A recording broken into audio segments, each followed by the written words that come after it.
D'abord, j'étais très heureux de participer à cette conférence Net Managers.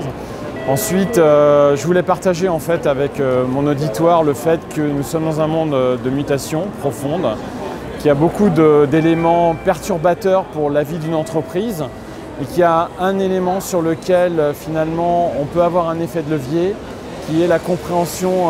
des consommateurs, la compréhension finalement de l'humain par rapport à son business. Et c'est ce sur quoi il faut travailler pour véritablement en profondeur comprendre les motivations, les besoins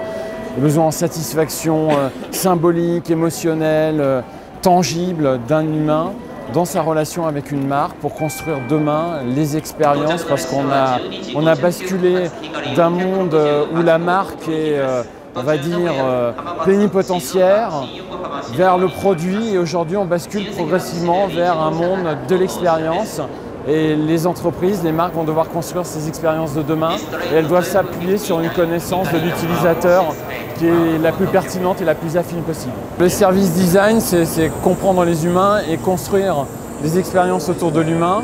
avec de l'empathie, mais c'est clair que la data, après, elle va venir soutenir le bien fondé ou non de ces expériences et c'est ce qui va permettre de les optimiser ou de les réorienter ou bien au contraire de complètement tuer l'expérience que l'on a construite. Mais derrière, la data finalement, elle objective ou pas le travail que l'on a construit autour de cette réflexion sur l'humain. Airbnb, ils ont construit un facteur de différenciation très fort qui est,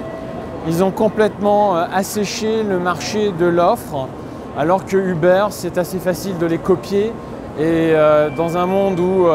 il y a une forte concurrence, on va dire que ça sera très difficile d'atteindre ce point de rentabilité. Néanmoins, là où ils sont un facteur commun, c'est qu'ils ont gagné à date la bataille de l'usage. Et c'est toujours aujourd'hui par l'usage que l'on peut gagner le facteur d'expérience pour une marque. Et c'est sur cet usage qu'il faut vraiment travailler, consolider les expériences de demain pour les marques.